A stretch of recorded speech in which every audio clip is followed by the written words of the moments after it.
극한 직업 국어교사라는 제목의 이제 유머글이었는데, 이게 이제 작년 수능 지문이죠. 네. 사회탐구 지문이 아니라 국어 지문입니다. 그래서 경제 지문은 아니고 국어 지문이고요. 그리고 화학 지문은 아니고 역시 국어 지문입니다. 많이 보셨죠? 네. 수학 가르치는 국어 강사의 모습이고요. 네. 오른쪽 위에 보면 메가스터디 선생님이신 것 같은데, 아무튼 뭐 선생님들도 뭐 경험이 있으실 것 같으니까 낯설지는 않으실 것 같습니다. 생물학 가르치는 국어 강사의 모습이고요. 화학 가르치는 국어 강사입니다. 심지어 이제 지구과학까지. 네. 과학 선생님들도 가끔 얘기를 나눠보시면 물리 선생님은 화학에 대해서 잘 모르시더라고요. 그럴 수밖에 없겠죠. 네. 물리 선생님이 뭐 이렇게 생물 가르치시고 이러지 않는데, 우리나라는 국어교사를 굉장히 과대평가하는 것 같아요. 물화생지를 다 가르치게 하고, 물화생지뿐만 아니라 사회도 뭐 경제부터 시작해서 사회문화 뭐 여러 가지 네. 예술까지도 다 가르치게 하죠. 네. 그런 면에서 보면 되게 저희 입장에서 굉장히 비문학이 이제 이런 부분이 곤혹스럽잖아요.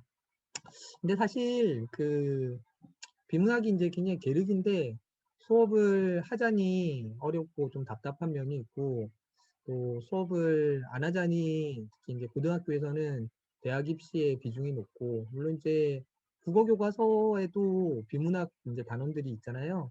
그런 걸 이제 수업을 해야 되는 상황에서도 마찬가지 이제 고민들이 있는 것 같습니다. 그래서 저도 이제 같은 고민들을 선생님들처럼 했었는데, 요즘 이제 어떻게 제가 수업을 해왔는지를 좀 말씀을 드리다 보니 뭐 어쨌든 지금 이렇게 연수를 하게 됐는데, 어, 네. 작년에 이제 그 온라인 시대였는데 저는 사실 뭐 되게 새로운 수업을 하지는 못했고요. 작년에 제가 고3 담임을 맡으면서 그냥 이제 저는 하던 걸 그냥 했어요. 그래서 그 나영석 PD가 그러더라고요. 너무 새로운 거 하려고 하지 말고 그냥 원래 자신 있는 것 중에서 하던 거를 좀 더 잘하게끔 한번 하는 게 더 좋지 않냐, 뭐 이렇게 본인의 어떤 그 프로그램 만드는 컨셉에 대해서 이야기를 하더라고요.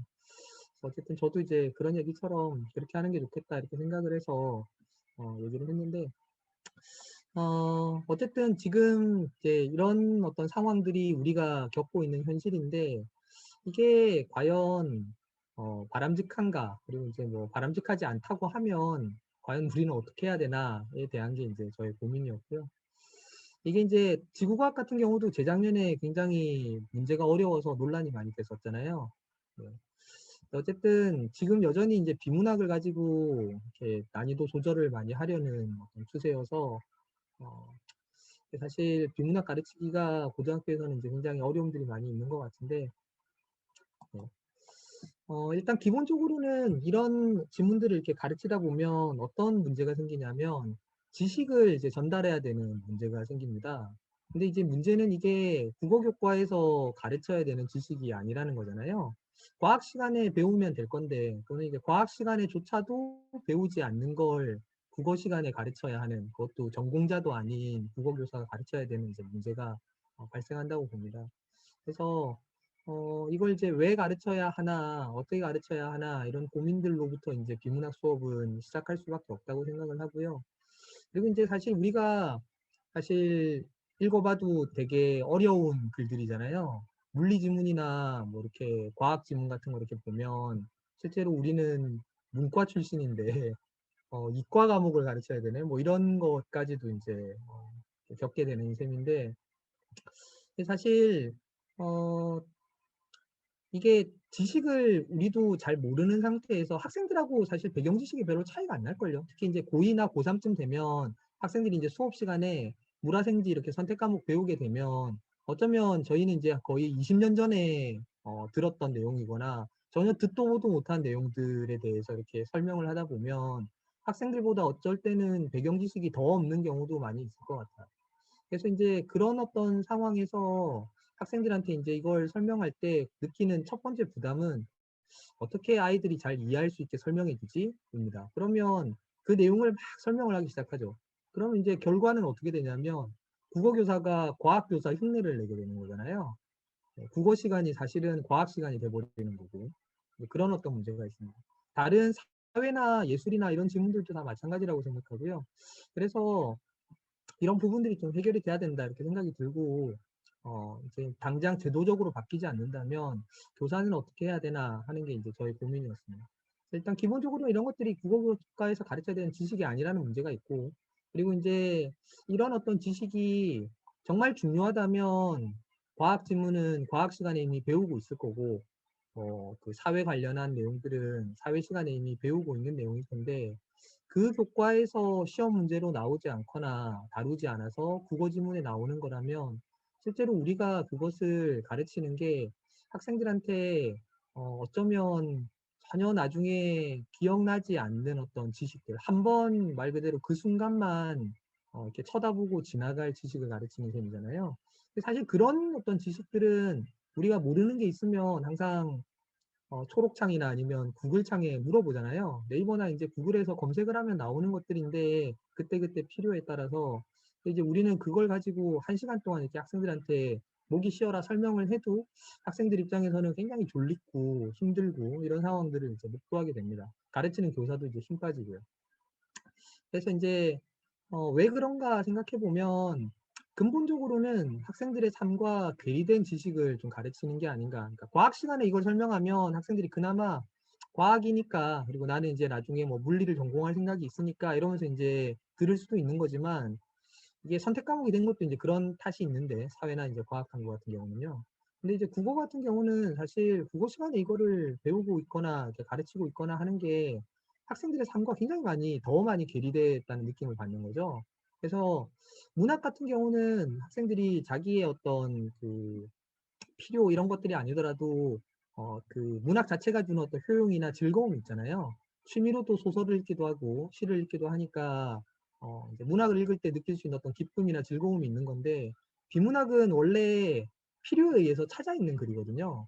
내가 뭔가 이렇게 지식이 필요할 때 그것에 대해서 알고 싶을 때 뒤적여서 이제 찾는 게 비문학 글인데 근데 이제 지금 수능 특강에 나와 있으니까 모의고사 준비를 해야 되니까 또는 뭐 교과서에 비문학 단원에 그 글이 실려 있으니까 그걸 이제 배우고 가르쳐야 된다라고 하면 사실은 금방 읽고 나서 잊어버리게 되는 결과가 되겠죠. 그래서 이런 문제들이 일단 수업 시간에 해결이 돼야 되겠구나 하는 이제 생각을 하게 됐고요. 어, 그래서 이제 고민은 지식 중심 비문학 읽기를 하지 않으려면 그럼 어떻게 해야 되느냐. 그러면 이제 역량 중심 비문학 읽기 수업을 해야 되겠죠. 지식이라는 게 학생들한테 이제 그 지식 전달을 막 이렇게 해주고자 노력을 하는 거라면 역량은 이제 힘을 키워주는 것일 텐데요.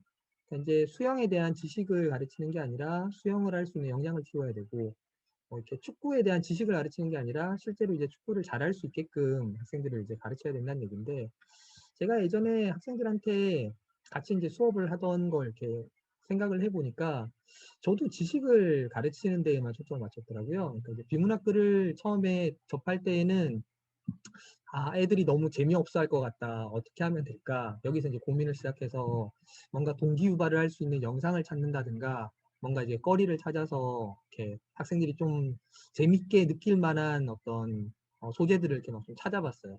근데 이제 그런 것들이 좀 쉽게 안 찾아지는 것도 있는데 설사 찾는다고 하더라도 그걸 보여줄 때만 잠깐 학생들이 눈을 빛내고 그걸 이제 보고 나서 자 이제 우리 글을 읽자 이렇게 얘기하면 학생들이 역시나 다시 이제 읽는 동안에 집중하지 못하거나 읽는 중에 졸거나 뭐 또는 이제 굉장히 억지로 읽고서 뭐 이렇게 읽고 나면 잊어버리거나 뭐 이런 이제 결과들을 낳더라고요.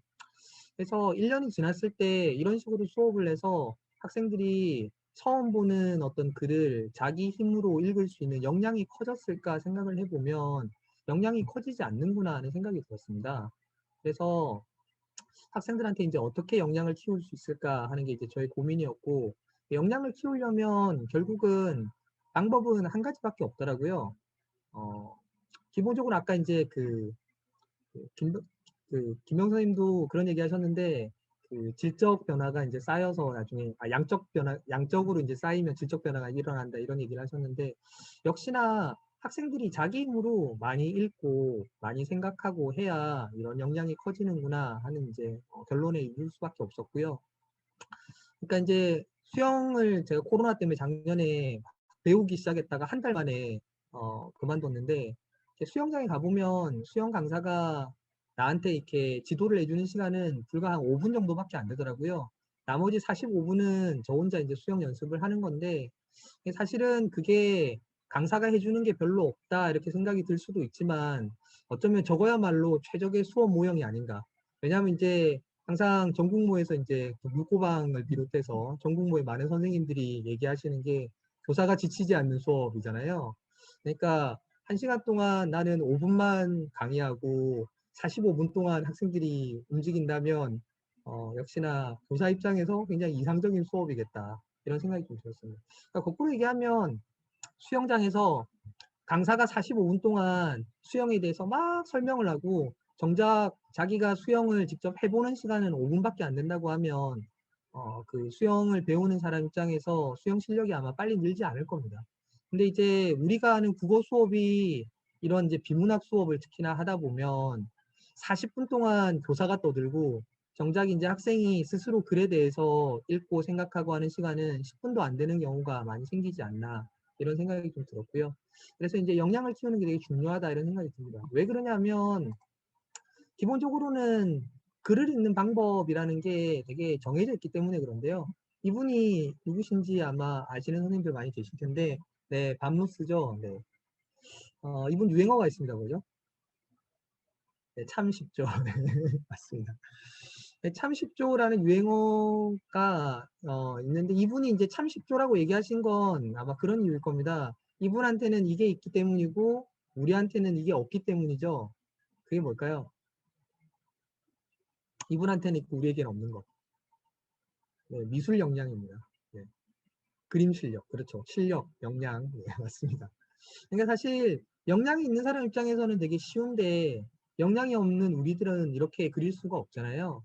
근데 이제 글을 읽는 것도 마찬가지라고 생각하거든요. 학생들이 선생님 어떻게 하면 글을 잘 읽을 수 있나요? 독해를 잘 할 수 있나요? 라고 이제 물을 때 우리가 할 수 있는 방법이란 사실은 글을 읽는 어떤 요령이 딱히 없다라는 것인 거죠. 그러니까 초등학생부터 대학 교수까지 그리는 방법은 다 똑같잖아요. 읽다가 이해가 안 되면 멈춰서 그 문장 하나만 더 읽고 무슨 뜻일까 생각을 해보죠. 그래도 모르겠으면 앞뒤 문맥을 바탕으로 대충 이런 뜻이겠지라고 추측하고 넘어가죠. 읽다가 이해가 안 되면 또 멈춰서 생각하고. 그걸 반복하는 게 글 읽기인데 그렇게 생각해 보면 학생이 선생님 어떻게 하면 글을 잘 읽을 수 있나요? 라고 이제 물을 때 학생한테 할 수 있는 대답은 하나밖에 없습니다. 읽다가 모르겠으면 멈춰서 생각해. 그리고 또 읽어나가. 읽다가 모르겠으면 또 멈춰서 생각해. 이걸 반복하면 돼. 어때? 참 쉽지? 이렇게 얘기하는 것과 이제 같은 거라는 거죠. 사실 역량이 있는 사람들은 모두가 그런 방식으로 글을 읽는데, 그러니까 이제 선생님들이나 또는 이제 학원 강사들이 나름대로 좀 더 쉽게 읽는 방법을 설명하기 위해서 뭐 여러 가지 요령을 설명할 수 있다고 봅니다. 그러니까 예를 들면 뭐 읽다가 접속 부사가 뭐가 나오면 뭐 이렇게 동그라미를 쳐라, 뭐 어떻게 해라 이렇게 이제 요령을 설명할 수는 있는데 그게 어떤 본질적인 기술이라는 생각은 들지 않고요. 기본적으로는 이제 역량이 있어야만 그 글을 읽을 수가 있겠죠. 그래서 이제 우리의 어떤 수업은 지식을 전달하지 않고 역량을 키우는 수업이 돼야 되겠다라는 게 이제 저의 생각이고요.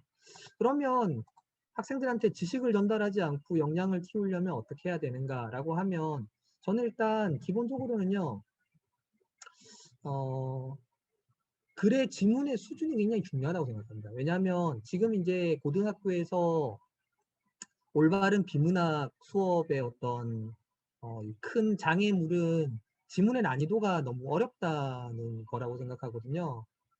그러니까 이제 수학으로 치면 4점짜리 심화 문제만 학생들한테 뒤집다 풀어주게 되는 구조라는 거죠.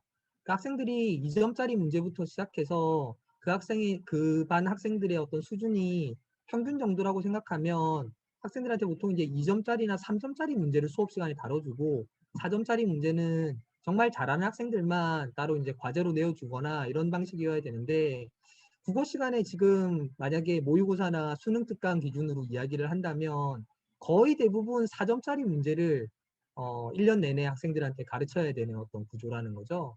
그래서 저는 좀 수위를 많이 낮춰서 학생들한테 글을 제시해야 된다고 생각하고요. 뒤에 가서 말씀드리겠지만, 그래서 교사가 모든 인문을 다 가르치려고 하면 안 되고, 기본적으로는 저는 이제 비문학 수업을 할 때 가장, 그러니까 제가 이제 하는 방식이기도 하고요. 선생님들한테 말씀드리고 싶은 건 사실은 학생들이 혼자 글을 읽었을 때 한 70%, 80% 이상 혼자서 이해할 수 있는 글을 읽도록 하는 게 바람직하다고 생각합니다. 그러면 교사가 사실은 설명할 부분이 굉장히 많이 줄어들거나 거의 없어지게 되거든요. 그러니까 교사가 설명하려고 들면 안 된다고 생각해요. 극단적인 얘기처럼 들리겠지만, 왜냐하면 아까 말씀드렸듯이 그걸 설명하려고 드는 순간 사실은 45분 동안 설명하는 수영 강습 또는 전공도 아닌 그 과학을 가르치는 과학교사 흉내를 내야 되는 국어교사, 이런 상황이 발생할 수밖에 없다는 거죠. 그러니까 이제 그걸 설명을 한번 하기 시작하면 사실 이게 우리의 어떤 직업병상 멈출 수가 없잖아요. 계속해서 좀 더 쉽게 설명해 주고 싶은 욕구들이 막 올라오게 되는데, 그러면 사실은 수업이 학생들 입장에서는 자기 힘으로 생각을 못 해보기 때문에 역량이 커지지도 않을 뿐더러 교사는 교사대로 또 지칠 수밖에 없는 어떤 수업이 된다고 봅니다. 그래서 기본적으로는 학생이 혼자서 읽고 이해할 수 있는 수준의 지문을 제시하되, 그러니까 이제 그 반의 평균 정도의 학생들이요. 그리고 학생들이 이제 글을 읽으면서 많은 생각을 할 수 있게 하는 글이 저는 좋은 글이라고 생각하거든요. 그래서 사실 선생님들이 이제 문학 수업을 하실 때도 지나치게 어렵게 느껴지는, 이제 교사가 딱 봤을 때도 이 시는 너무 어려운데, 또는 이 소설은 너무 난해해서 내가 읽어도 크게 감동도 못 받겠고 교훈도 못 느낄 것 같아. 또는 소설 자체가 좀 약간 해석이 잘 안 돼서 크게 와닿는 게 없어. 이런 느낌이 드는 작품을 선생님들이 별로 이렇게 가르치시거나 가르치고 싶지는 않으실 겁니다. 근데 비문학 같은 경우는 그런 질문들을 우리가 수업 시간에 그냥 크게 고민 없이 많이 다루고 있다라는 거죠. 그러니까 학생들하고 이제 다뤄야 되는 글들도 생각을 많이 하게 하는 글들을 이제 기본적으로 학생들하고 같이 많이 읽어야 된다고 생각하고요.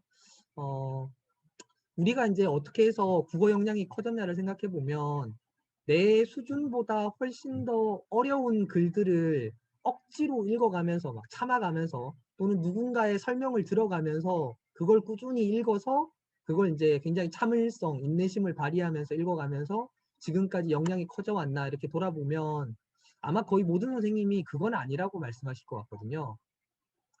그러니까 우리가 역량이 커져 왔던 건, 읽기 역량이 이제 커져 왔다고 한다면 이게 우리의 어떤 흥미와 수준에 맞는 다양한 글들을 많이 읽어오면서 그러한 글들을 읽어가면서 역량이 커진 것이지, 우리의 수준을 한참 뛰어넘고 남의 설명을 들어야만 간신히 이해할 수 있는 글들을 억지로 이렇게, 그런 글들은 많이 읽을 수 없습니다. 시간 대비 효율이 많이 떨어지죠. 그런 글들을 읽으면서 역량이 커진 건 아니라는 거거든요. 그래서 그런 관점에서 일단 지문 선택이 굉장히 중요하지 않나라는 말씀을 드리고 싶고요. 제가 나중에 뽑은 지문들을 조금 말씀드릴 건데, 기본적으로는 학생들한테 수능 특강에 실려 있는 지문들을 다 가르쳐야 된다, 이런 부담을 느끼실 필요는 없을 것 같아요. 그게 읽고 풀 수 있는 역량을 가진 친구들은 스스로 풀면 되거든요. 수능 특강 해설이 아주 자세합니다. 그래도 잘 모르겠으면 저는 진짜로 제가 작년에 이제 고3 담임하면서도 고3 수업들만 이제 전담해서 이렇게 했었는데, 할 때도 학생들한테 그랬어요. 혼자 풀고 해설지를 봐도 이해가 안 되면 나한테 찾아오지 말고 EBS 강의를 들어. 거기 계시는 선생님들이 굉장히 나름 선별되어서, 그리고 이제 강의 준비를 많이 해서 찍어서 올리는 거니까 그걸 보는 게 좋아. 근데 그걸 봐도 이해가 안 되면 그 다음에 나한테 와. 이렇게 이제 이야기를 했거든요. 근데 사실 그러니까 국어 시간에 굳이 교사가 그런 설명을 많이 할 필요가 없다라는 게 이제 저의 생각인 거고요. 학생들한테도 이런 얘기들을 이제 좀 공유하면서, 너희가 사실은 이런 계속 수학으로 치면 지금 2점짜리 문제나 또는 3점짜리 문제를 간신히 푸는 어떤 수준의 학생이 4점짜리 문제만 가득 실려 있는 문제집을 선택하면 그건 굉장히 비효율적인 공부 아니냐. 그리고 실제로 그렇게 공부해서는 성적이 안 오르지 않냐. 그러니까 학생들이 수학은 딱 보면 알거든요. 아, 이거 4점짜리는 감히 내가 풀 수 없는 문제다. 근데 이제 국어 같은 경우는 이게 보통은 2점 아니면 3점 이렇게만 이제 점수 구분이 되어 있어서 그런지 사실은 대개는 수학으로 치면 4점짜리 문제들이 실려 있는 셈인데 학생들 입장에서는 계속 그걸로 훈련을 해야만 나중에 그걸 풀 수 있다고 착각이 되는 경우가 좀 있는 것 같아요. 네. 네. 자, 그 다음에 교사 중심 비문학 읽기 수업이라는 건 무슨 얘기냐면요. 이게 사실 이제 그 해설 중심이 되는 어떤 수업, 그러니까 앞에 있는 이제 지식 중심 수업하고 이렇게 연관이 되어 있는 문제인데 지식을 전달하려고 하다 보면 결국은 교사가 해설을 많이 해야 되잖아요. 해설을 하는 동안 학생들 입장에서는 적극적으로 할 일이 없습니다. 적극적으로 할 일이 없으니까 글을 읽는 동안 집중하지 못하는 문제가 생길 수밖에 없고요. 그래서 읽고 나서도 내가 이해가 안 되는 부분이 있으면 혼자서 생각할 어떤 여유 이런 것들도 별로 없고 그리고 이제 계속해서 수업 시간에 이제 그런 것들을 같이 교사가 이제 해설을 해주다 보면 본인이 별로 스스로 적극적으로 이렇게 이해하려고 노력하지 않아도 해설을 그냥 들으면 되는 어떤 상황이 만들어지는 거죠. 그러면 자기 힘으로는 글을 이해할 수 있는 역량이 별로 커지지 않는 것 같습니다. 그리고 이제 원래 수학도 그런 게 있잖아요. 설명 들으면 다 알 것 같은데 혼자 풀려면 안 풀리는 것처럼 국어도 내가 누군가의 설명을 들어서 이해하는 건 진짜 이해한 게 아닌 가능성이 높거든요. 설명을 들었을 때는 아 저게 저 뜻이구나 하고 이해를 했다고 치고 넘어가요. 넘어가는데 비슷한 수준의 다른 글을 그럼 읽었을 때 이해가 되느냐 하면 절대 그렇지 않죠. 그나마 수학은 숫자라도 바뀌어서 이렇게 나오고 비슷한 유형의 문제라도 나오지만 국어 같은 경우는 사실은 완전히 새로운 글들이 나오는 셈이니까 앞에 이 글을 읽어봤다고 해서 뒤에 다른 글을 읽는데 직접적으로 이제 그 어떤 지식이 도움이 되는 경우는 없는 것 같습니다. 그래서 이런 문제들이 있기 때문에 사실 교사 중심 어떤 수업, 지식 중심 수업에서 좀 벗어나야 되겠다라는 것이고요. 네, 그런 관점으로 이제 수업을 좀 구안을 해보았습니다. 그래서 이제 역량 중심 수업이나 학생 중심 수업을 어떻게 해야 될까라는 거고 학생들의 삶과 이렇게 맞닿아 있는 글을 제시하는 게 굉장히 중요하겠다라는 생각이 들었습니다. 아까 말씀드렸듯이 사실은 문학보다 비문학이 이제 이런 문제가 더 좀 심화되는데요. 그 자체가 별로 재미가 없잖아요. 근데 이제 N형 반도체와 P형 반도체에 대한 글을 억지로 읽어야 되는 건 사실은 교사나 학생이나 모두 다 곤혹스러운 일인 것 같아요. 그런 글은 대학에서 이제 전자공학과를 진학할 학생, 그러니까 이제 전자공학과에 진학해서 전자공학을 배우면서 그 대학에서 읽어보면 되는 글이라고 생각하거든요. 근데 이제 지금 당장 학생들이 그러한 글들에 대해서 읽고 그 글을 의미 있게 느끼기는 굉장히 어려울 것 같습니다. 그래서 제가 이제 자주 언급하는 얘기인데 그 이계삼 선생님이 쓰신 삶을 위한 국어 교육에 보면 이제 이런 얘기가 나오잖아요. 그 앞부분에 수능 시험이 끝나고 나서 큰 트럭이 와서 학생들이 버린 교과서랑 문제집을 싣고 가는 걸 보고 되게 충격을 받았다. 시험 한번 끝나고 나면 저렇게 다 버릴 지식을 우리는 이렇게 밤늦게까지 가르치고 학생들은 졸린 눈을 비벼가며 이렇게 공부했는가 이러면서 이제 탄식하는 장면이 나오는데 실제로 우리가 이렇게 학생들이 비문학 글을 읽고 나면 시간이 조금만 지나면 그 글을 읽었는지조차 아마 기억 못하는 경우가 되게 많은 것 같아요.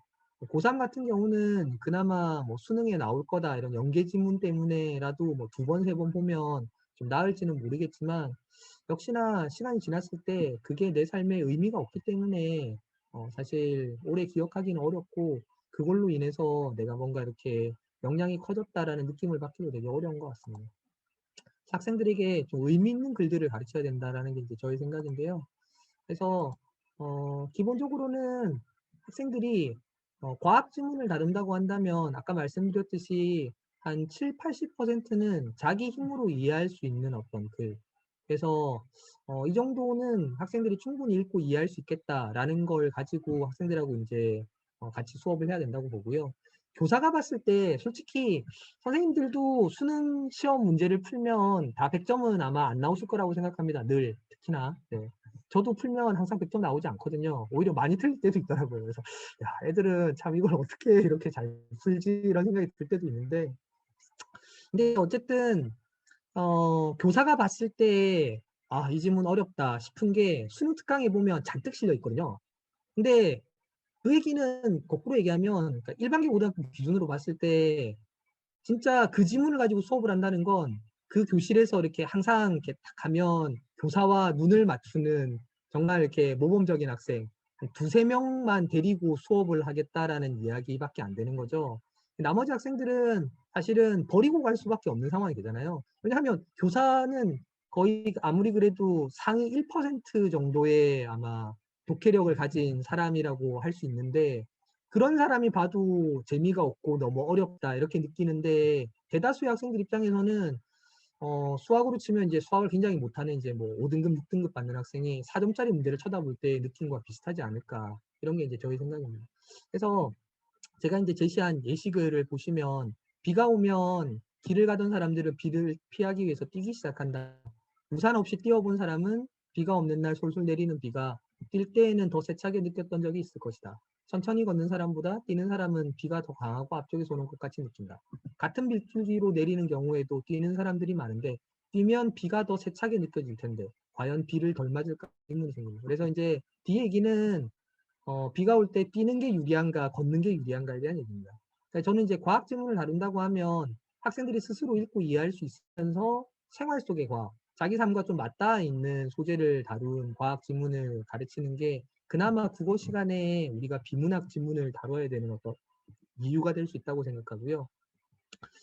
좀 더 전문적인 글 같은 경우는 사실은 그 교과 시간에 배우는 게 맞겠죠. 네. 다음 질문은 3D 영상에 대한 건데, 뭐 우리가 이제 많이 접할 수 있잖아요. 요즘 이제 영화관이 뭐 3D를 넘어서 이제 4D 영화관까지도 있는데, 어쨌든 3D 영상이 어떻게 해서 이렇게 우리 눈에 입체로 보이는가에 대한 글입니다. 그래서 3D TV나 3D 영화 이런 것들을 보면 어떤 원리인가에 대한 이제 글이고요. 겨울 되면 이제 학생들이 손난로를 들고 다니잖아요. 올해는 뭐 학생들이 겨울에 거의 등교를 하지를 못해서 손난로 들고 다니는 모습조차도 못 봤는데, 근데 이제 그 흔들면 따뜻해지는 손난로의 원리가 어떻게 될까에 대한 글입니다. 그래서 역시나 이것도 이제 모의고사 지문이었고요. 그러니까 저는 국어 시간에 다뤄야 되는 과학 지문이라고 한다면 이 정도 수준의 그리고 이런 어떤 우리가 생활 속에서 나름 좀 흥미롭구나. 이런 건 그래도 상식으로 알아두면 괜찮겠다라고 느낄 수 있는 어떤 수위의 글을 학생들하고 같이 다루는 게 의미 있다고 생각합니다. 사회지문도 당연히 마찬가지겠죠. 네. 그래서 이제 저는 제가 만든 학습지인데요.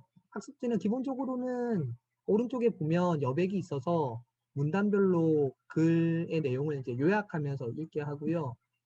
이걸 이제 할 때에는 그러니까 오프라인에서 수업을 할 때에는 사실 한 문단 읽고 옆에 요약해서 쓰고 또 한 문단 읽고 요약해서 쓰고 하는 게 되게 중요합니다. 그러니까 어떤 학생들은 이제 글을 요약해서 쓰라고 하면 처음부터 끝까지 다 읽고 한꺼번에 첫 번째 문단, 두 번째 문단, 세 번째 문단 이렇게 이제 요약해서 쓰는 경우가 있는데 절대 그렇게 하지 말고 한 문단씩 읽고 요약해 가면서 쓰라고 이제 읽고 요약하고 이걸 이제 반복하라고 설명하시는 게 필요합니다. 왜 그러냐면 학생들 입장에서 일단은 한 문단씩 내용을 정리하는 게 유리한 면도 있고요. 교사 입장에서는 이 학생이 읽으면서 멍 때리는지 아니면 제대로 읽고 있는지를 확인하는 데 용이하기 때문입니다. 그러니까 글을 읽으라고 한 다음에 한 2, 3분이 지났는데 첫 번째 문단 옆에 아무것도 써져 있지 않다 이러면 이 학생이 지금 졸고 있거나 멍 때리고 있었다라는 결론이잖아요. 그래서 학생들이 실제로 지금 집중해서 글을 읽고 있는가, 어느 정도까지 지금 글을 읽었나, 셋째 문단까지 읽었구나, 너는 지금 넷째 문단 읽고 있구나, 이걸 직관적으로 바로 알 수가 있습니다. 그래서 한 문단씩 읽고 요약해서 쓰라고 이야기를 하고요. 그래서 좀 다른 학생들에 비해서 속도가 좀 느린 경우는 이렇게 좀 독려할 수 있는 장점이 있습니다. 너는 좀 느린 것 같으니까 좀 더 빨리 읽어라, 이렇게 이제 이야기를 할 수 있는 장점이 있죠. 네. 그래서 반드시 한 문단씩 이제 읽고 요약을 해보라고 하고요.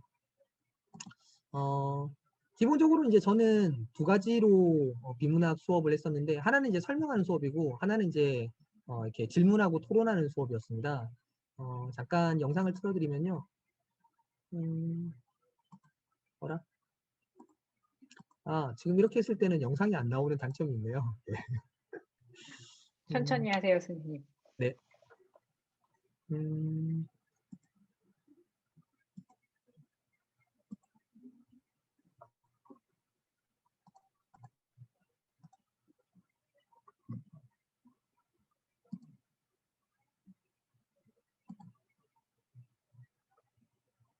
영상이 보이시죠? 잘 나와요. 네. 소리 공유가 안 된 것 같기도.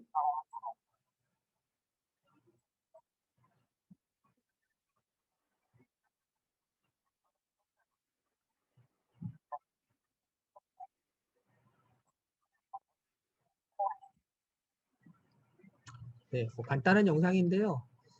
세상에는 이제 두 종류의 지식이 있는데 설명할 수 있는 지식만이 진짜 내가 알고 있는 지식이다라는 얘기입니다. 그래서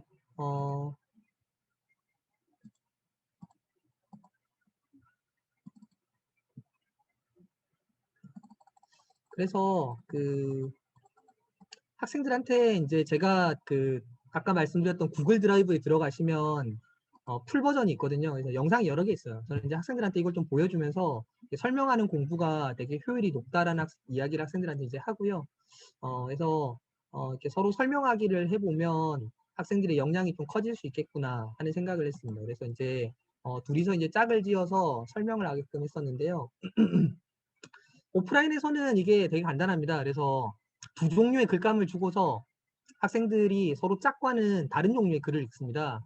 그래서 먼저 이제 한 학생이 읽고 나서 그 글의 내용을 짝에게 이제 설명을 하는 거예요.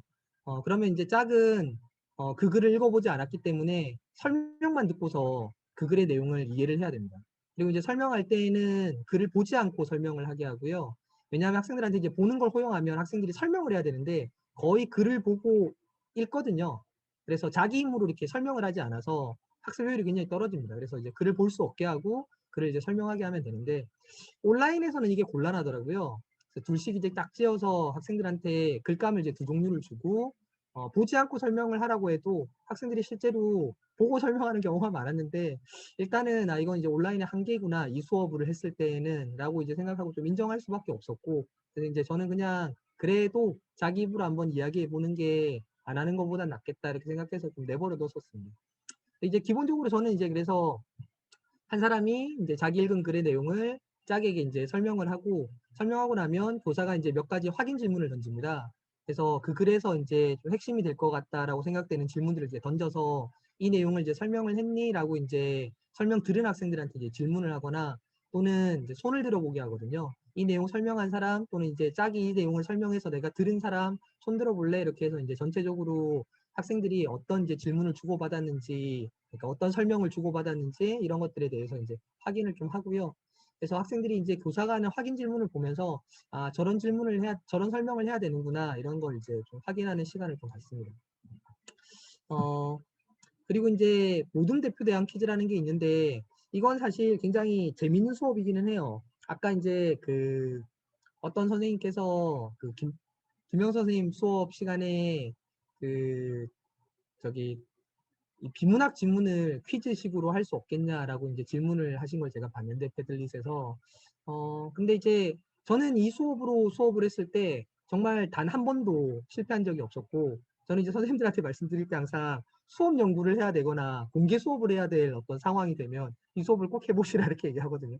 왜냐하면 이게 되게 딱 1시간 만에 굉장히 예쁜 그림이 그려지는 수업이라고 생각해서 저는 이제 이걸 많이 선생님들한테 그렇게 말씀을 드렸는데 실제로 학생들이 되게 즐거워합니다. 어떻게 하는 거냐면 4명이 이제 한 모둠이 되고요.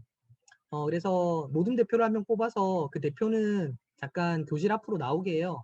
그래서 이제 앉아있는 3명에게만 글감을 주고 그 3명이 이제 글을 읽은 다음에 모둠 대표에게 이제 설명할 준비를 하는 겁니다. 그러고 나서 이제 모둠 대표가 자리로 돌아오면 모둠 대표에게 이제 그 글을 안 보고 설명을 해주는 거죠. 셋이서 이제 힘을 합쳐서. 그래서 이제 모든 대표는 이제 설명만 듣고서 역시나 그 글을 이해를 해야 되고요. 이해하고 나면 교사가 이제 모든 대표들을 대상으로 퀴즈를 냅니다. 그래서 학생들이 이제 기본적으로 이제 그 모든 대표는 이렇게 이면지나 연습장 같은 걸 이렇게 찢어가지고 거기다가 이제 답을 적으면 되고요.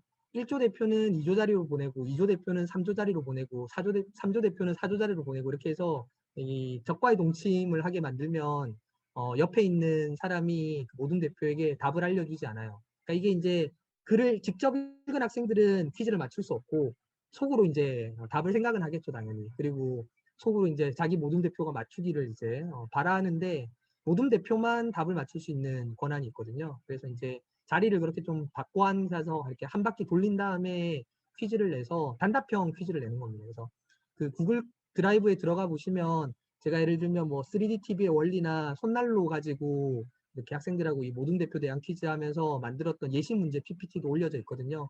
그래서 이제 그런 거 한번 보시면 아, 이렇게 이제 퀴즈를 내고 학생들이 맞췄구나. 그래서 저는 이제 1등부터 한 4등까지 보상을 주고요. 모둠이 8개라고 치면 전 절반 정도 보상을 주고, 보상은 굉장히 적게 겁니다. 사탕이나 뭐 이런 걸 줄 때도 있고, 도장을 이제 수행평가 이따가 말씀드릴 텐데, 도장을 줄 때는 도장을 굉장히 적게 걸어요. 1개나 2개 이렇게 걸고 하거든요. 그래서 학생들이 이제 너무 과열 경쟁이 되지 않도록 하는 게 저는 좀 중요하다고 생각합니다. 네. 아, 그렇군요. 네, 감사합니다.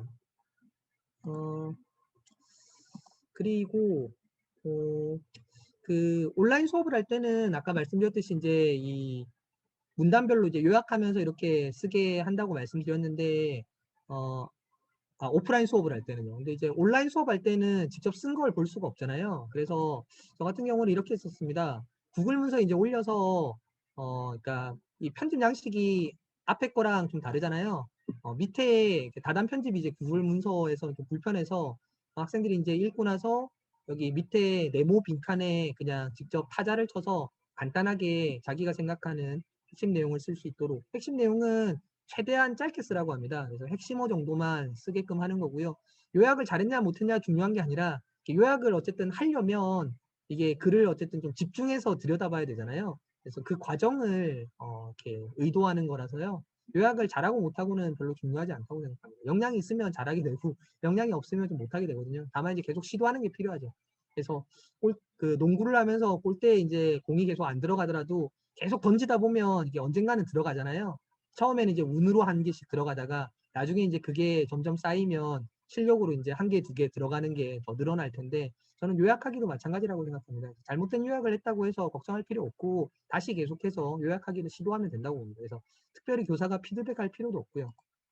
저는 이제 구글 문서 이걸 학생들한테 이제 사본으로 제공을 한 다음에 이걸 이제 교사한테 보내서 그날 수업 시간에 내가 이만큼 요약했다라는 걸 제출하는 걸로 출석 체크를 이제 대체했었습니다. 이게 이제 설명하기 수업인데, 기본적으로는 이제 선생님들 나중에 PPT 그 구글 드라이브에 있는 거 이제 받아서 이렇게 보시면, 뇌 그림을 이렇게 누르시면, 스마트폰으로부터 우리 아이를 지켜라라는 이제 그 권장희 소장의 그 세바시 강연이 나옵니다. 그 강연을 한번 학생들하고도 같이 보시면 되게 좋고요. 거기 보면 학습이라는 게 입력 정리 표출이 돼야 학생들이 학습이 일어난 거다라는 이야기를 하는데 되게 맞는 말인 것 같아요. 그러니까 이제 학생들이 보통은 글을 읽고 나서 자기 힘으로 정리하거나 표출하는 거나 이런 게 전혀 없잖아요. 수업을 듣고 나면 입력만 하고 거기서 이제 끝인 거죠. 그래서 자기 힘으로 이제 정리하고 표출하는 게 필요하다라는 거고, 그래서 설명을 해보는 게, 요약하고 설명해 보는 게 결국은 이제 2단계, 3단계를 하는 거다라고 생각해 볼 수 있겠습니다. 자, 그 다음에 질문하고 토의하는 수업인데요. 질문하고 토의하는 수업은 선생님들 아마 많이 해보셨을 것 같아요. 근데 이제 제가 아는 약간의 선생님들하고 조금 차이가 있다면 저는 이제 조금 이걸 과정평가 도구로 대단히 많이 활용한다라는 거고요. 음, 잠시만요. 지금 안혜호 선생님께서 가르쳐 주신 방법으로 한번 해보겠습니다.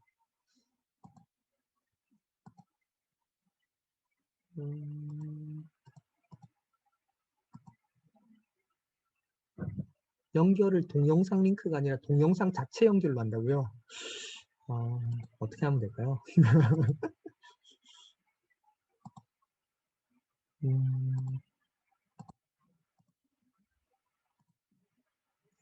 별로 중요한 영상은 아니니까 나중에 선생님들 PPT 받아서 시간 되실 때 한번 눌러보시면 됩니다. 학생들이 토의하는 장면이에요. 네, 그래서 학생들이 되게 즐겁게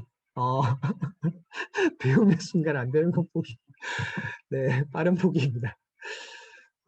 손절을 할 때는 빨리 해야 된다고 하더라고요. 네.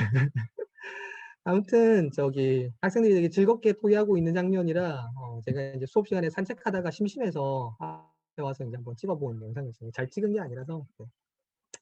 그 억셉티드라는 그 영화가 있습니다. 되게 재밌는 영화예요. 학생들한테 영화를 뭘 보여줄까 고민이 된다면 네, 오늘 저녁에 꼭 보시기 바랍니다. 학생들하고 볼 영화 고민되실 때도 틀어줘도 되게 저는 좋다고 생각하거든요. 그러니까 이제 이 주인공이 이제 고3 졸업하는 학생인데 모든 대학에 다 떨어져서 부모님도 실망하고 여동생도 이제 놀리고 이래서 혼자서 이제 꾀를 내서 가짜 대학을 만들어서 대학에 합격한 척 이제 가족을 속입니다. 그러다가 이제 실수로 부모님을 이제 그 가짜 대학 합격증을 만들어서 이렇게 보여주는 것만으로 부모님이 너 그래 그 대학에 붙었구나 이렇게 하지는 않으실 거잖아요. 그래서 자기가 이제 가상의 대학을 만들었기 때문에 부모님이 이제 그 대학이 어딨지 이러면서 이제 그 대학 홈페이지도 이렇게 들어가 보시고 그래요. 그래서 그 친구 중에서 이제 컴퓨터를 잘하는 친구를 이제 섭외해서 그 대학 이제 그 누리집을 이렇게 만들거든요. 이제 그 원서 접수하는 버튼도 만들고 그래서 이제 접수하는 버튼을 이렇게 누르면 이제 응시가 돼서 나중에 이제 입력했던 메일로 합격, 불합격 이제 통보가 오는 이제 그 사이트를 만들어 줍니다. 근데 이제 당연히 불합격했다고 할 필요는 없으니까 그 응모 버튼을 누르기만 하면 자동으로 이제 합격했다고 회신이 오는 이제 시스템으로 누리집을 만들어 뒀는데 문제는 이제 자기만 그걸 쓰고 그냥 닫았어야 되는데 깜빡하고 친구가 그걸 이제 안 닫은 거예요. 그래서 자기랑 비슷한 신세인 다른 대학에 모두 떨어진 이제 미국의 전역에 있는 고3 졸업생들이 이런 대학이 있네 하고 이제 우연히 그 웹사이트를 발견한 학생들이 다 이제 그 대학에 원서를 쓴 거죠. 그랬더니 다 합격했다고 통보를 받아서 그 대학으로 이제 자기가 이제 가상의 이제 건물을 이렇게 만들어 뒀던 거기로 이제 다 찾아와서 대학에 이제 입학시켜 달라고 합니다. 여기까지가 이제 이 영화의 이제 초반부인데 근데 어쨌든 그래서 이제 이 학생이 고민을 하다가 그래 직접 대학을 만들어 보자 이렇게 이제 하는 거거든요. 물론 좀 과장이 있습니다만 나름 이제 영화는 꽤 그래도 개연성이 뭐 아예 없도록 만들지는 않고요. 나름대로 이렇게 좀 장치를 해서 코미디 영화기는 한데 재밌게 만들었습니다. 근데 이제 거기 찾아온 이제 학생이 주인공한테 묻거든요. 이 대학에서는 뭘 배울 수 있나요? 이렇게 이제 물으니까 이 학생이 이제 졸지에 대학 총장이 된 거잖아요. 그래서 거기 있는 학생들한테 이제 얘기합니다. 당신은 뭘 배우고 싶은데요? 당신이 배우고 싶은 걸 가르쳐 드리겠습니다. 이렇게 이제 얘기를 하거든요. 그래서 이제 그 입학생들 중에서 예를 들면 이제 옷 디자인을 할 줄 아는 학생들은 이제 다른 학생들한테 뭐 이렇게 디자인하는 거 가르치기도 하고 이렇게 자기가 가르칠 수 있는 걸 이제 다른 학생한테 가르치고 이렇게 서로 가르치고 배우는 어떤 그런 이제 배움의 공동체가 만들어지는 이제 모습이 나오는데 어쨌든 질문을 만드는 수업은 기본적으로는 학생들이 뭘 배워야 하는가에 대해서 약간의 선택권을 줄 수 있다고 생각해요. 근데 이제 지문 자체를 선택할 수는 없잖아요. 이게 저는 이제 바람직하지 않다는 걸 독서 수업을 하면서 많이 느꼈는데 학생들한테 읽고 싶은 책 가져와 이렇게 얘기하면 학생들이 자기의 흥미와 수준에 딱 맞는 좋은 책을 골라오느냐 하면 그렇지 않다는 걸 너무 많이 봤거든요. 그러니까 이제 고등학교 학생인데 초등학생이 읽는 뭐 그림으로 된 명심보감 뭐 이런 이제 활자 크기 한 15포인트 이렇게 되어 있는 그런 책을 이제 가지고 와서 읽는다든지 또는 이제 학업 능력이 되게 떨어지는데 뭐 이렇게 되게 두꺼운 뭐 코스모스나 사피엔스 같은 책을 이제 가지고 와서 부모님이 이 책을 사오셨다. 그래서 이제 가지고 왔다. 이러면서 이제 억지로 한 서너 페이지 읽다가 수업 시간에 잠드는 모습 이런 걸 이제 많이 봐서 학생들한테 그냥 무조건 네가 읽고 싶은 거 읽어 이렇게 얘기하는 게 학생들한테 도움이 되지 않는다는 걸 이제 잘 알거든요. 그러니까 지문은 교사가 제시해 주되 그 지문 안에서 너는 뭐가 궁금하니 이걸 물어보는 건 되게 중요한 것 같아요. 그래서 이제 질문하는 게 사실은 전혀 다른 수업이 된다는 걸 선생님들 해보신 선생님들은 이제 많이 느끼셨을 것 같은데 사실 교과서 날개에도 질문이 있고 학습 활동도 질문이지만 학생들이 직접 질문을 만드는 건 훨씬 다르다고 생각하거든요. 그래서 학생들이 이제 학습에 대한 이제 자발성을 키우는 데 좀 도움이 된다고 생각하고요. 그다음에 이제 우리가 4차 산업혁명을 막 얘기하면서 창의성을 키워야 된다 이러는데 창의성을 어떻게 하면 키울 수 있죠? 저는 창의성을 키우는 중요한 방법 중에 하나가 정답이 정해져 있지 않은 것에 대해서 고민해 보는 거라고 생각하거든요. 그래서 학생들한테 이제 질문을 하게 했을 때 정답이 정해져 있지 않은 것에 대해서 고민하게 하는 게 되게 필요하다라고 생각하고요. 질문을 하다 보면 저는 자연스럽게 이런 수업이 되는 걸 많이 이렇게 경험해서 그래서 되게 도움이 되겠다 이렇게 이제 믿는 편입니다. 그리고 이제 질문하다 보면 내가 뭘 알고 뭘 모르는지를 좀 확인하게 되잖아요. 아는 걸 질문할 필요는 없으니까. 그래서 이제 소인 능력을 좀 향상시킬 수 있다라고 생각합니다. 그래서 이제 정답을 제시하는 것보다 중요한 게 질문하는 거라는 거고, 그래서 이제 뭐 이런 이제 유명한 사람들은 질문에 대한 좋은 얘기들을 많이 했습니다. 그래서 저는 이제 질문할 때 처음에는 질문을 하나 정도는 이렇게 줬었습니다. 그리고 이제 질문을 만들어 보라 이렇게 이제 비계를 좀 놨었는데 어, 요즘은 비계도 좀 잘 안 놓는 것 같아요. 고등학교 1학년 수업을 할 때에는 그래도 처음 이제 한두 시간 정도는 좀 비계를 놓고 수업을 했었는데 한 2학년 정도부터는 그냥 학생들한테 간단하게 설명하고 시작해도 크게 무리가 없더라고요. 아까 이제 그 앞 시간에도 질문 만드는 거에 대해서 이제 선생님들 질문하신 걸 제가 좀 봤는데, 이따가 좀 기회가 되면 말씀드리겠습니다. 그래서 뒤에 가면 이제 비계를 아예 놓지 않고 그냥 자기 질문 2개 쓰고, 그 다음에 이제 모든 질문, 이렇게 2개 뽑고, 뭐 이런 식으로 이제 학생들이, 활동을 진행을 했고요. 그래서, 기본적으로는 이제 학생들이 글을 읽고 나서, 질문할 거리가 있는 글을 가지고, 이야기를 이제, 학생들한테, 이야기를 하도록 유도하는 게 중요하다고 생각합니다. 그래서 사실 문학을 가르칠 때에도 어떤 지문을 가르칠까에 대한 이제 고민들을 많이 하게 되잖아요. 문학 작품이 워낙 많고 만약에 교과서에 있는 글을 가르치지 않는다고 한다면 내가 이제 학생들한테 좀 더 의미 있는 이 시를 이 소설을 소개해야겠다 이렇게 이제 생각을 하는 것처럼 비문학은 이제 우리가 여태까지 이렇게 좀그 뭐 제가 이렇게 일반화시켜서 얘기하는 건 그냥 위험한 얘기긴 합니다만 문학에 비하면 많은 선생님들께서 비문학 질문은 좀 상대적으로 고민을 덜 하신 면이 있는 건 사실인 것 같아요. 어느 정도는. 네. 저도 뭐 그랬고요. 그래서 질문을 이제 고를 때에 학생들이 이제 아까 말씀드렸던 그런 기준을 가지고 이렇게 좀 생각해 볼 수 있는 그런 이제 질문들을 좀 고르는 게 필요하고 저는 이제 이런 글을 가지고 학생들하고 이야기했을 때 되게 좋았습니다. 학생들도 만족도가 되게 높았고 실제로 이제 비문학을 내가 어쨌든 좀 더 어려운 글을 읽으려면 역량이 더 커져야 되는 건 알겠는데 계속 이런 식으로 글을 읽고 공부하겠다라는 이제 그런 이제 학생들의 반응을 이렇게 나중에 피드백 받은 적들이 여러 번 있어서요. 자, 그리고 학생들이 이제 이런 글을 이제 읽고 나면 어떻게 수업을 했냐면요. 저는 이제 기본적으로는 미리 답을 쓰지 않도록 합니다. 그래서 질문을 일단 기본적으로 이제 개인 질문을 쓴 다음에 모든 질문을 이제 고르잖아요. 모든 질문 고르고 나면 학생들이 그 모든 질문을 토의를 하는데 토의한 다음에 저는 이제 답을 꼭 합의하게 합니다. 아까 김병수 선생님이 앞 시간에 이제 수업하시면 그런 얘기 하셨잖아요. 그게 대화니? 학생들한테 물었을 때 한마디씩 그냥 돌아가면서 이렇게 한번 하고 말았다. 이런 거에 대해서 이제 그래서 이게 뭐 그 저기 동의, 공감, 그 질문 중에 하나를 선택해서 이렇게 꼭 해라. 이렇게 이제 말씀하셨는데 그것도 저는 되게 좋은 방법이라고 생각합니다. 아까 제가 채팅창도 봤는데 계속 다시 하게 시킨다고 하시는 거 보고 이제 저도 좀 웃었는데요. 저는 그렇게 하지 않고요. 저는 답을 합의하라고 합니다.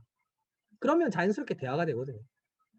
근데 이제 물론 네 명이 각자 다른 네 개의 얘기를 했는데 네 가지 다 답이라고 생각하면 전 네 가지 다 쓰면 된다고 생각하고요. 그러면 이제 말 그대로 그 안에서 공감이나 동의가 이루어진 거겠죠. 네. 저는 이제 합의해서 답을 같이 쓰라고 하기 때문에 그러면 자연스럽게 어쨌든 어느 정도는 대화가 되거든요. 모르면 모른다고 말하는 게 되게 중요하고 잘 듣는 게 이제 참 중요하죠. 그리고 모든 구성원의 얘기를 들어야 된다고 얘기를 하는데 이거는 이제 학생들이 반드시 그러니까 이제 다음 질문으로 넘어가기 전에 또는 이제 토의를 종료하기 전에 너도 이거에 동의하니? 그러니까 말을 안 하고 있던 학생이 있다면 너도 이것도 동의하니? 라고 이제 물어서 응이라는 이제 반응을 끌어내야 된다는 겁니다. 나도 동의해 라고 이제 한마디를 꼭 듣고서 넘어가야지 안 그러면 계속 소외받는 느낌이 들거든요. 저는 말하지 않을 권리도 있다고 생각해요. 솔직히 말씀드리면. 토의할 때. 네. 그래서, 어, 역량이 좀 부족해서든 아니면 나는 꼭 이 글에 대해서 할 말이 없어서든 입을 다물고도 있을 수 있다고 봅니다. 근데 이제 학생들한테 저는 이제 그러니까 이런 얘기를 학생들한테 이렇게 쭉 하면서 말하지 않을 권리도 있어. 그리고 같이 모든 토의를 하는 학생들도 그걸 존중해 줘야 돼. 다만 잘 듣는 건 굉장히 중요해. 안 들을 권리는 없거든. 그러니까 이건 이제 말하는 사람에 대한 기본적인 예의가 아닌 거니까 듣는 건 굉장히 중요하다. 말하지 않아도 괜찮은데 대신에 혼자서 손톱하고 있거나 책상에 엎드려 있거나 이러면 그러면 이제 같은 모두먼들 입장에서 되게 예의 없다고 느껴서 아마 이렇게 되게 너를 속으로는 싫어하게 될 거다. 그래서 그런 태도를 보이지 않았으면 좋겠다는 얘기를 이제 학생들한테 이제 하고요. 잘 듣는 게 되게 중요하다라고 이야기를 하고요. 남은 시간을 확인해서 토의하는 건 이제 질문 2개를 10분 동안 토의한다고 하면 첫 번째 질문에 너무 많은 시간을 쓰지 말라는 이야기예요. 그래서 이제 어느 정도 시간이 되면 이제 정리를 하고 넘어가야 된다는 이야기예요. 그래서 기본적으로는 이제 저는 김영 쌤 아까 그 질문에도 강의 질문에도 그 역할 주시는 거에 대한 이야기가 잠깐 있었는데 저는 역할을 주지는 않거든요. 저는 이제 주는 거에 장점도 있다고 생각은 해요. 근데 이제 저는 해보니까 이게 이렇게 선생님들 취향에 따라서 이제 이렇게 뭐 갈릴 것 같다고 생각도 드는데 그러니까 저는 학생들한테 예를 들면 이렇게 큰 리비 발표자를 이렇게 정해 놓으면 학생들이 이제 발표할 시간이 되면 발표를 어떻게 하지? 또는 이제 토의하는 중에도 발표를 어떻게 하지에 대해서 고민을 안 하더라고요. 왜냐하면 그건 내 역할이 아니니까. 저는 모두가 다 발표할 준비가 되어 있어야 되고, 그 다음에 그 기록도 기록이만 기록을 하잖아요. 저는 이제 다 같이 기록하라고 하거든요. 그래서 기록을 다 같이 하고 발표도 다 같이 할 수 있고, 뭐 이게 되게 중요하다고 생각해서, 그리고 이제 아까 나름이라고 표현하셨는데 이제 설명하시는 내용은 이제 거의 칭찬이더라고요. 근데 이제 칭찬이는 굉장히 중요하죠. 근데 이것도 억지로는 잘 안 되고, 왜냐하면 학생들이 되게 영혼 없는 칭찬을 하면 저는 이게 채팅으로 해보니까 이건 효과가 있더라고요. 그러니까 채팅으로 할 때는 영혼 없는 칭찬을 해도 좀 티가 좀 덜 납니다. 근데 오프라인에서 잘했어 이렇게 얘기하는데 칭찬을 듣는 사람도 별로 기쁘지가 않아요. 그러니까 제가 지금 그 이 지금 전공부 연수 이줌 채팅방을 보면서 제가 되게 감탄하면서 이렇게 채팅방을 좀 봤는데 예를 들면 김영희 선생님 같은 경우는 되게 타고난 칭찬이신 것 같아요. 네. 근데 칭찬이가 있는 그 모둠은 굉장히 분위기가 화기애애하잖아요. 저는 모둠 활동할 때 제일 중요한 건 사회자가 아니라 칭찬이라고 생각이 들 때가 많이 있더라고요. 그러니까 좀 역량이 떨어져도 그 모둠에 이렇게 칭찬이가 많으면 되게 굉장히 그 모둠 분위기가 좋고 모둠이 뭔가 이렇게 그래도 토이가 더 잘해보려고 이렇게 노력하는 분위기가 만들어져서 되게 긍정적이더라고요. 우리 사회의 칭찬이는 굉장히 중요한 역할을 하는 것 같습니다. 네. 어떤 조직이나 저는 진심으로 그렇게 생각해서 말씀드리는 거고요. 근데 어쨌든 뭐 김용희 선생님 말고도 또 여러분들이 되게 이렇게 강의 연수에 대해서 되게 칭찬이가 많아서 저는 이렇게 이 채팅방이 되게 분위기가 화기애애하다 이렇게 생각한다는 걸 말씀드린 거고요. 그 어쨌든 역할을 저에게는 이제 모두가 다 할 수 있어야 된다는 얘기인데 사회자를 모두가 다 할 필요는 없으니까 할 수 없으니까 사회자 한 명만 정하고 나머지는 이제 다 같이 칭찬이 다 같이 기록이 이렇게 이제 하자라는 게 이제 저의 입장입니다. 그래서 그 사회자가 질문을 읽고 나부터 말할게 이렇게 한 다음에 그다음 말을 시키고 그리고 이제 말하는 중에는 근거를 대도록 그 근거가 뭐야? 왜? 이렇게 이제 물어보라는 거죠. 비난하지 않도록 하고 그리고 이제 아까 저는 이제 답을 합의해야 된다 그랬잖아요. 그래서 정리하자 이렇게 해서 이제 답을 정리하도록 학생들한테 이제 유도합니다. 글을 읽고 난 후에 개발 활동을 이제 저는 마음에 드는 문장이 이제 밑줄 긋게 하고 궁금한 점 2개 쓰게 하는데 저는 이제 글 속에 답이 드러나 있는 질문은 제외하게 하거든요. 그러니까 이제 앞에 김병 선생님 수업에서는 소설 읽고 이제 하신 건데 이게 사실 확인 질문을 하시잖아요. 그것도 당연히 뭐 의미 있다고 생각합니다. 근데 이제 저는 그건 이제 그냥 생략하고요. 되게 글 속에 답이 드러나 있지 않은 질문만 하라고 이제 이야기를 합니다. 그래서 저는 이제 기본적으로는 이제 다른 사람이 손 들면 가서 이제 도장 찍어주고 그다음에 이제 글을 읽고 나면 마음에 드는 문장 소리 내서 읽고 이유 설명하고 궁금한 점 2개씩 말하고 그리고 이제 가장 가치 있는 질문 2개씩 뽑고 뭐 이런 식으로 이제 하거든요. 그래서 질문을 이제 사회자부터 돌아가면서 읽고 좋은 질문 2개 정도 프린트 쓰는데 저는 좋은 질문의 기준을 그냥 이렇게만 제시합니다. 답을 너무 뻔하지 않은 질문, 그리고 이제 답을 너무 길게 쓸 수 있을 것 같은 질문, 글 속에 답이 직접 나와 있지 않은 질문을 질문해라. 이렇게 이제 제가 살짝 비교하게 보이려는데, 네, 질문하라. 이렇게 이제 얘기를 하거든요. 그러니까, 저는 이제 사실 확인 질문을 하지 마라 이러면 이제 애들이 그 말을 어려워할 것 같아서 답이 글에 없는 걸 질문하라 이렇게 얘기하는 거고요. 학생들한테 단답형 말고 서술형으로 쓸 수 있는 걸로 질문해라 이렇게 얘기하면 또 학생들 중에서는 이제 그 말이 어렵다고 느끼는 학생이 있을 것 같아서 답을 길게 쓸 수 있는 질문으로 해라 이렇게 이제 얘기를 합니다.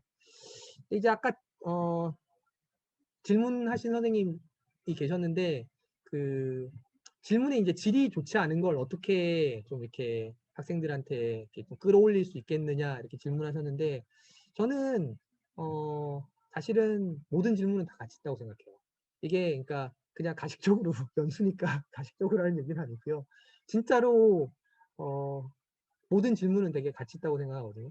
그래서 이 세 가지 조건을 다 만족하면, 그러니까 단답형으로 하는 질문 말고 글 속에 답이 너무 뻔하게 나와 있는 질문 말고는 저는 다 저기 가치 있다고 생각합니다. 그래서 가끔 보면 되게 뜬금없는데 같이 얘기하다 보면, 그리고 이제 뭐야 이 뜬금없는 질문은 저도 이제 속으로 생각하고 이렇게 지나갔는데 그 질문이 가만히 생각해 보니까 되게 좋은 질문이구나 이렇게 느낀 적이 여러 번 있었거든요.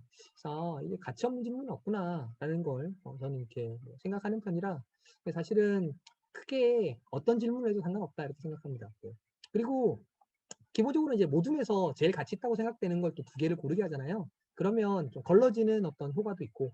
근데 모둠에서 정말로 내가 생각할 땐 좀 별로라고 생각한 질문들을 모든 구성원들이 전부 다 가치 있다고 생각했다면 뭐 그건 또 그건 나름대로 존중해야 되지 않을까 하는 게 제 생각입니다. 저는 이제 과정 평가를 어떻게 했냐면 도장판을 항상 쓰는데 저는 이제 작년에 온라인 수업할 때도 오프라인 때 오면 이제 도장을 모아서 찍었거든요. 그러니까 이제 이 도장판이 다른 선생님들 쓰시는 거랑 조금 차이가 있는 건 뭐냐면 저는 이제 도장판을 이제 학생들한테 나눠주면 학생들이 제일 먼저 묻는 게 그거잖아요. 선생님 몇 개 이상이면 만점인가요? 이렇게 이제 묻잖아요. 근데 저는 모른다 이렇게 대답하거든요. 그게 이제 안 알려줌 이게 아니고 진짜 몰라서 안 가르쳐 주는 겁니다. 왜냐하면 여기 보시면 점수 부여 기준이 평균 개수 이상이면 20점 만점이었는데 평균 개수 이상이면 20점이잖아요. 그러니까 그 학급의 평균이 몇 개인지를 알아야 돼요. 학기 말에 평균만 한번 세면 됩니다. 이제 이렇게 수업하면 되게 장점이, 그러니까 이제 작년에 온라인 수업은 작년에 이제 창치 활동이든 뭐든 뭐 이런 게 다 없었으니까 좀 덜 했는데 실제로 오프라인 수업을 하다 보면 금요일 날 수업 등반이 진도가 확연히 늘어질 때가 있습니다. 3차시 이상 늘어질 때가 있거든요. 그러니까 이제 그날만 이상하게 계속 뭐 저기 현충일이 걸린다든지 뭐 애들 저기 뭐 외부 활동, 봉사 활동 나간다든지 뭐 수련회가 있다든지 뭐 이런 식으로 이제 해서 계속 그 반만 계속 빠져서 진도가 느린 반이 있으면 그 반 학생들이 이제 사실은 불리하잖아요. 도장을 적게 받으면 평균을 기준으로 세워두면 그런 불리함이 전혀 없다는 거고요. 그 다음에 반별로 반평균이 똑같이 나오기 때문에 실제로 한 학년을 두 선생님 이상 같이 들어갈 때에도 이게 한 사람이 찍어도 도장을 좀 다르게 찍을 수 있는데 두 명 이상이면 도장 개수가 많이 차이가 날 수 있습니다. 근데 이제 이게 절대 개수를 정해놓으면 예를 들면 앞반 선생님은 도장을 많이 찍어주는 타입이고 뒷반 선생님은 도장을 안 찍어준다 이러면 사실 뒷반 학생들 입장에서는 불평을 할 수밖에 없거든요. 실제로 그런 경우는 민원이 생겨도 저는 뭐 생길만 하다 이런 생각이 들 때가 있더라고요. 애들 입장에서도 좀 억울하겠다. 그래서 평균을 기준으로 해두면 뒷반 선생님이 원래 도장을 잘 안 찍어주는 편이라고 해도 사실은 나중에 평균을 낼 때 거의 차이가 안 나기 때문에 그 반 평균이 어쨌든 일정하기 때문에 사실 전혀 문제가 없습니다. 그래서 저는 거의 몇 년 동안 계속 이 기록판을 쓰면서 한 번도 민원의 소지가 없었고요. 학생들도 물론 이제 이 기록판을 싫어하는 학생들도 있거든요. 왜냐하면 계속 이제 뭔가 이렇게 수업 시간에 나태할 수 없다는 어떤 것 때문에 좀 이렇게 싫어하는 게 있는데, 근데 이제 저는 보통 수업 시간에 정말 이렇게 그냥 참여만 하면 저는 이제 그 어제 구본희 선생님이 뭐 이렇게 프로세스 평가 이렇게 뭐 프로덕트 평가 이거 얘기하시는 것도 잠깐 듣고 나갔는데, 근데 사실 이게 저는 과정 평가로 활용하거든요. 그래서 개인 질문 만들면 2개 찍어주고요. 그 다음에 모둠 질문 만들면 또 2개 찍어주고요. 모든 답 이제 합의해서 쓴 다음에 저는 또 2개 찍어주고 이러거든요. 그래서 이제 저는 학생들이 그 단계가 끝나고 나면 와 이렇게 해서 이제 완료고를 외치게 합니다. 제 완료고는 이제 와 이건데요. 이걸 외치고 나면 제가 이제 가서 저는 이제 이걸 송 선생님한테 배웠는데 송 선생님은 이거 분위기 띄울 때 쓰시더라고요. 저는 이거 완료고로 쓰거든요. 그래서 다 했다고 와 이러면 제가 가서 다 했니 이렇게 이제 하고 그 모든 그 저기 학습지를 확인하는 거죠. 그리고 이제 도장을 찍어줍니다. 그래서 제 수업 시간에는 1시간 수업하면 기본적으로 최소 도장을 6개를 받아요. 저는 거의 모든 수업을 질문 수업을 하거든요. 문학이든 비문학이든. 그래서 기본적으로 이제 저는 한 학기에 보통 그 만년도장 잉크를 한 3번 정도는 채운 것 같아요. 도장을 엄청 많이 쓰고 저는 한 2년에 한 번 정도 도장을 새로 파거든요. 도장이 너무 이렇게 끝이 닳아가지고. 네. 그래서 학생들이 이렇게 저는 단계별로 질문 만들고 질문 만들어 답 쓰고 이러면 이제 가가지고 확인해서 이렇게 도장을 이렇게 찍고요. 타이머를 가지고 해서 계속 시간을 재면서 수업을 합니다. 네. 어쨌든 시간 안에 이걸 완료해라 이렇게 이제 얘기를 하고서 이렇게 한다는 게 이제 좀 차이고 저는 이제 기본적으로는 발표 도장은 주지 않아요. 근데 이제 발표 도장을 주실 거면 여기 47번, 48번 자리에 발표 질문 1, 발표 질문 2 이렇게 해서 이제 도장을 주시면 될 것 같아요. 요 얘기만 하고 잠깐 쉬겠습니다. 네. 그러니까 그 발표는 저는 이제 조금 제가 도장을 찍으면서 불공평하다고 느낀 게 이제 학생들이 도장을 주는 걸 알면 도장 받으려고 손을 막 들잖아요. 근데 이제 제가 그 기회를 다 줄 수가 없어요. 예를 들면 답이 하나로 정해져 있는데 학생들한테 뭐 이렇게 10명이 손 들었다고 똑같은 답을 10번 들을 필요는 없는 거고 진도를 나가야 되니까 원래부터 한두 명한테만 자기 의견을 듣고 넘어갈 생각이었으면 8명은 손 들었는데 기회를 못 얻잖아요. 그러면 이제 그 8명이 되게 불만을 갖거든요. 그러니까 사실 그 학생들 입장에서는 나는 발표하고 싶어 손 들었는데 선생님이 나를 안 시켰어. 그래서 난 도장을 못 받아. 이건 불공평해. 이렇게 이제 속으로 느끼는 거죠. 그래서 저는 발표 도장을 주지 않고요. 아까 말씀드렸듯이 이제 저는 과정에서만 계속 도장을 주는 거고 발표나 질문 도장을 주고 싶으시면 제가 이제 작년에는 안 썼고 재작년에는 이제 그렇게 써봤는데 괜찮았습니다. 질문 칸만 이제 마지막에 2칸을 만들어서 질문 칸에만 이제 도장을 찍어주는 거예요. 한 학기에 이제 2개까지만 최대 받을 수 있는 거고 손을 여러 명 들면 이렇게 얘기하는 겁니다. 질문 칸에 도장 하나도 없는 사람만 손 들고 나머지는 내려 이렇게 얘기하면 발표 기회를 골고루 줄 수 있습니다. 그래서 한 학기 동안 최소한 2번은 이제 질문하게 하거나 발표하게 하게끔. 네. 그래서 마지막에 도장 2개는 뭐 선생님이 원하시면 이거 하나가 1점이야, 2점이야 이렇게 해서 이제 꼭 질문하게끔 해서 이제 하나도 질문 안 하면 0점이야 이렇게 이제 할 수 있어요. 아무리 사소한 거라도 질문해봐 이렇게 이제 얘기를 하고서 질문 칸 한 2칸 정도 만드시는 건 괜찮다고 생각합니다. 네. 지금 기본적으로 중요한 건 다 말씀드렸는데요. 뒤에 조금만 더 말씀드릴 게 있어서 잠깐 쉬었다가 어떡하지? 원래는 모두 활동하려고 했는데 일단 잠깐 쉬었다가 제가 쉬는 동안 어떻게 할지 잠깐 생각해 보겠습니다. 네. 선생님 저기 15분 쉬시고요. 4시 50분에 다시 오면 어떨까요? 네, 좋습니다. 선생님, 네. 그러면, 네, 네. 잠시 그 비디오 다 드시고 쉬시면 되고요. 저는 네. 배경음악을 깔고 있을게요. 네. 감사합니다.